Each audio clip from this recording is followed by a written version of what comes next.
Olá pessoal, sejam todos bem-vindos à terceira aula do curso de Programação na Linguagem C. Nessa terceira aula, vamos tratar um pouco sobre os tipos de dados que são utilizados na linguagem C. Tá?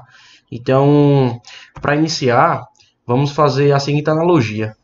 Eu tenho aí uma foto de uma geladeira, tá? E no interior dessa geladeira, observa-se que tem vários objetos com vários recipientes, cada um de tamanhos diferentes.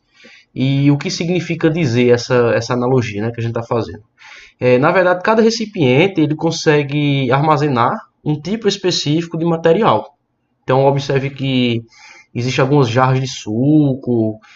Para outro tipo de recipiente já existe um específico para você armazenar ovos e morango e assim sucessivamente, verduras também.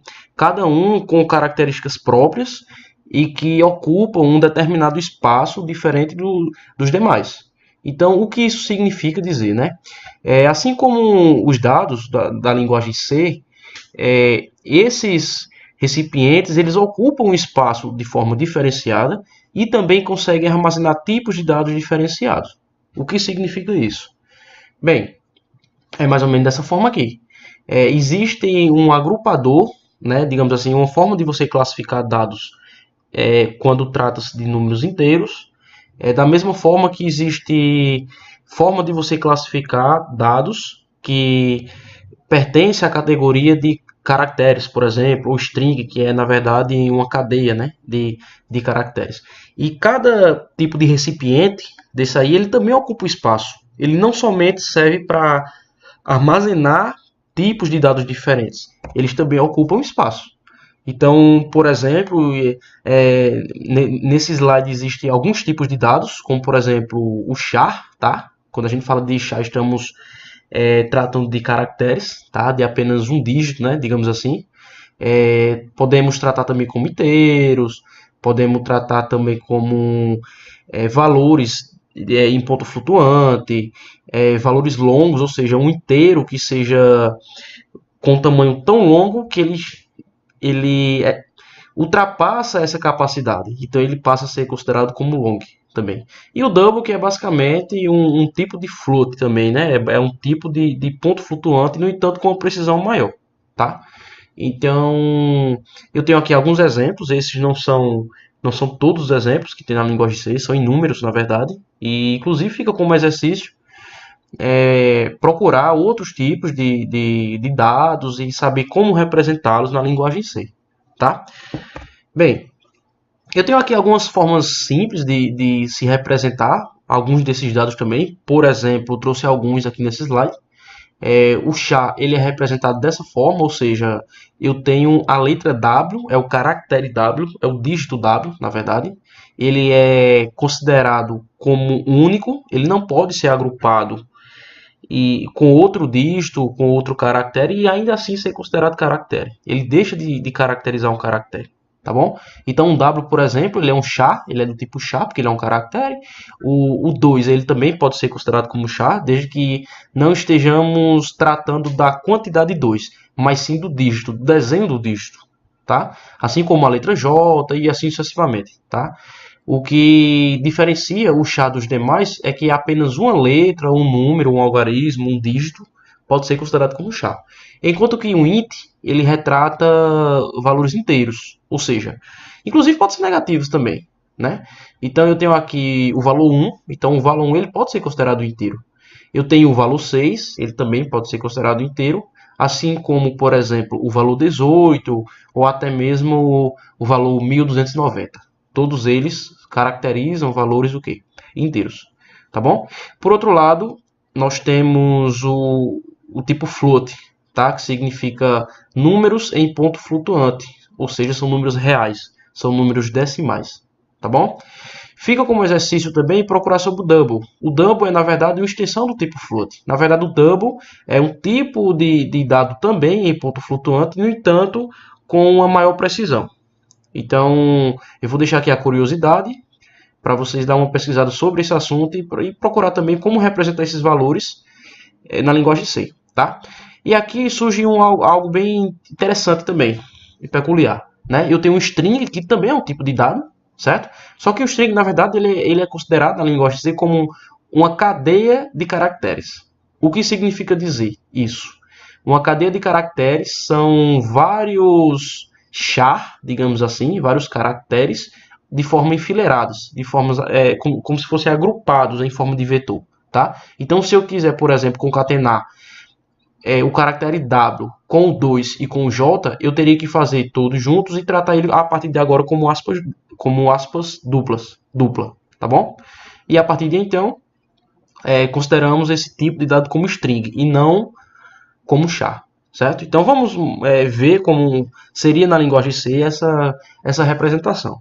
Então eu trouxe aqui um programa muito simples, que na verdade eu escrevi esses 4 tipos de elementos, né, ou melhor, esses 4 tipos de tipos, tá, de variáveis, e cada um são representados de forma diferente. Por exemplo, eu tenho aqui um número inteiro.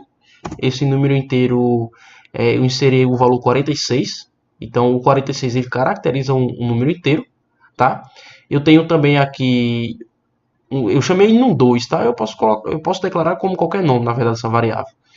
É a letra W, tá bom? E declarei como sendo do tipo o quê? Do tipo char. O número 3 é o próximo, a próxima variável, ele está definido como tipo o quê? Float, ou seja, é um número de ponto flutuante. Apesar de que nós inserimos aqui o valor 3, mas na frente, quando eu for mostrar na tela, quando eu for imprimir esses valores aqui, eu vou mostrar o porquê esse valor 3 e quais são as outras possíveis formas de mostrar esse valor 3 ou 3.0 e qual a diferença de um para o outro, tá bom? E aqui ocorre algo bem interessante. Eu tenho aqui um string. Como eu falei para vocês, um string é uma cadeia de caracteres. Então, observe que eu tenho aqui uma nova representação de um caractere, de um tipo char. A partir de agora, eu defino como char. No entanto, a variável ela vem acompanhada do abre e fecha colchetes, tá bom? E o nome dessa variável, ou melhor, o valor dessa variável, a partir de agora, eu posso colocar em aspas duplas. Então, como seria essa impressão desses valores? Cada um deles são definidos, são identificados por uma determinada letra. Por exemplo, os valores inteiros eles são impressos a partir do %d, tá? Enquanto que o tipo char eles são impressos %c, tá? O float, por sua vez, nós representamos de forma um pouco diferente, que é o %f, e o char é apenas o que? %s, certo? Esse s significa string, na verdade. Tá bom? Então eu tenho aqui as 4 variáveis, no 1, no 2, no 3 e no 4. E essas 4 elas vão mostrar na tela esses valores aqui. Tá bom? Então eu vou compilar e executar o nosso programa e vou mostrar na tela o resultado. Apenas uma observação.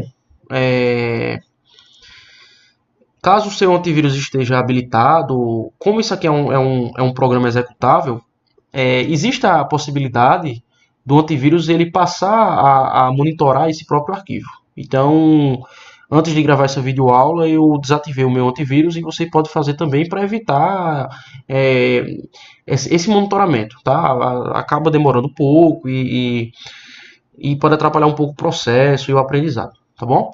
Então, voltando ao foco, né, da nossa aula, o que temos aqui é o seguinte. Eu tenho a primeira linha, certo? Que está sendo impressa. Eu tenho aqui o valor 56, ou seja, eu estou imprimindo aqui a variável no 1, tá? A próxima, o próximo símbolo, né? A próxima impressão, na verdade, na tela. Eu estou imprimindo o caractere W, tá bom? Ele está aqui como W. O float, ele tá, eu defini apenas como 3, mas aí ele faz uma conversão para tentar mostrar esse 3 de forma que seja em ponto flutuante. Então, ele, por padrão, ele está utilizando 6 casas decimais. Da mesma forma que eu utilizei o 3, eu poderia fazer isso aqui, por exemplo. Ó. 1, 2, 3, tá? Ou melhor, faltou o ponto, certo? Esse valor aqui, ele também caracteriza um float, como nós vimos no slide anterior, tá bom? E, por fim, eu tenho um string. Eu tenho aqui o meu nome, o Whitson, entre aspas, dupla, tá? Duplas, aspas, dupla. Ou melhor, aspas, duplas. E como é uma cadeia de caracteres, cada um desses caracteres estão concatenados, como se fosse um vetor, né? Como se fosse um vetor de caracteres. Então, da mesma forma que eu tenho uma palavra, eu posso ter um texto. Eu posso, por exemplo, colocar o meu nome completo, tá bom? Eu vou fechar aqui esse programa e vou executar novamente e vamos ver como seria o resultado, tá? Tá aí, ó. O Y Gomes de Mello, ele é um string, tá vendo? Enquanto que o W ele continua sendo um caractere, o 56 continua sendo um inteiro. E aqui uma curiosidade. Eu tenho uma variável do tipo float, tá? Eu estou utilizando algumas casas decimais. E essas casas decimais elas estão todas representadas aqui na tela, tá bom?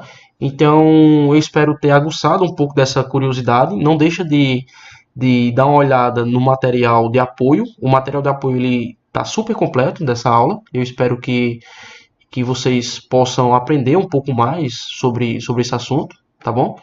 E até a próxima aula. Até já.